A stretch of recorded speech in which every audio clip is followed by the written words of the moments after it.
Olá, quinto ano, bom dia, como é que vocês estão? Dia tá com essa voz assim um pouquinho diferente por causa da gripe, tá bom? Mas dá pra entender, né, direitinho. Vamos lá. Antes da aula de hoje, nós vamos recapitular um conteúdo que a gente começou na página 32 do livro, né, a segunda unidade do livro, falando sobre a água. Bem rapidinho, vamos fazer uma recapitulação para a gente entender, lembrar do que a gente já estudou, para poder dar continuidade. Nós vimos na página 32 sobre a água do nosso planeta.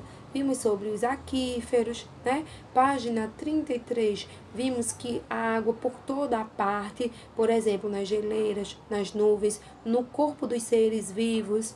Vimos que cerca de 70% do corpo humano é composto de água, né? Vimos tudo isso aí e mais um pouquinho, página 33. Nós vimos sobre a disponibilidade da água no nosso planeta, página 34. E aí trouxe um gráfico que mostrou que 97% da água do nosso planeta é salgada. 2% é água doce, porém congelada. E 1% é água doce líquida.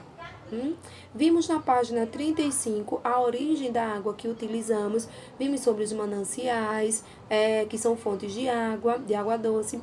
Vimos as reservas. Nós vimos sobre as águas subterrâneas que se infiltram no solo e vão para os mares, os rios. Vimos tudo isso aí na página 35. Nós vimos também na página 38 sobre os cuidados com a água. Por quê?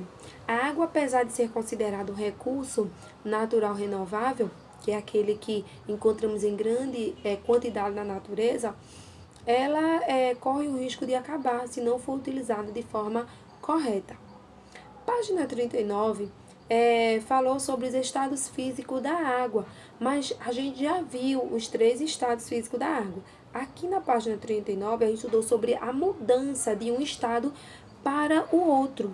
Nós lembramos que a água possui 3 estados: sólido, líquido e gasoso.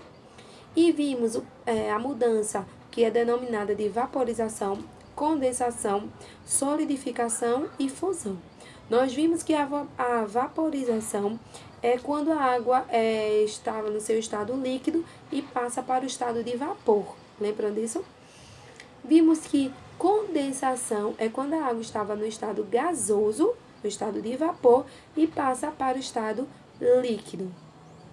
Vimos também solidificação, que é quando a água está no estado líquido e passa para o estado sólido. Nós vimos fusão, que aí já é o contrário, a água no estado sólido e passa para o estado líquido, como o gelo, por exemplo, que derrete, passa do sólido para o líquido. Bom, página 40, nós vimos outras 2 propriedades da água, que é a pressão e a tensão superficial.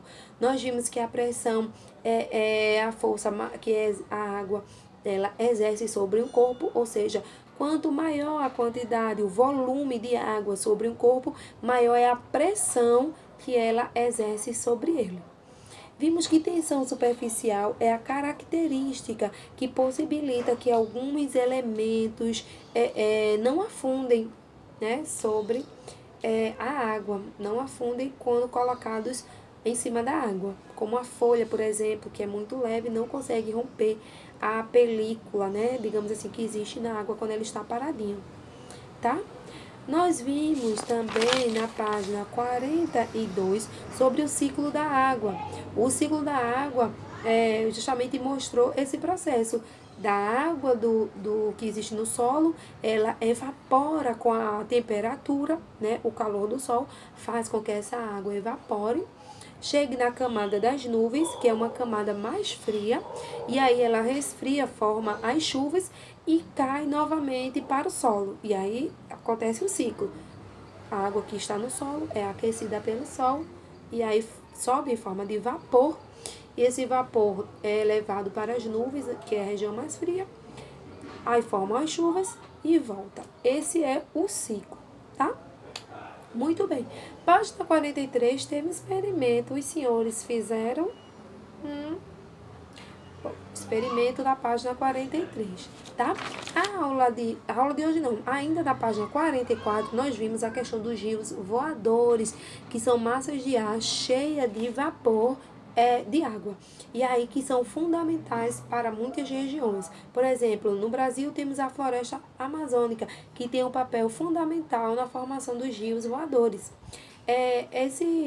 Essa umidade, né, que é evaporada dessa floresta, a floresta amazônica, por exemplo, ela é levada para as nuvens e carregada para as regiões mais secas do nosso país, né? E aí influencia no clima de outras regiões, como as regiões sudeste, a região sul. Essas massas de ar são levadas para essas outras regiões, né? Mais próximas ali, não só mais secas, mas as mais próximas da floresta amazônica, certo? Nós vimos. Qualquer coisa, dá uma lidinha novamente na página 44, que é muito importante esse processo da formação dos rios voadores, tá? Nós vimos, ou vamos ver hoje, na página 48, sobre água e saúde. Vamos ver a questão da estação de tratamento da água e vamos ver também algumas doenças relacionadas à água, tá? Coloquem aí, página 48.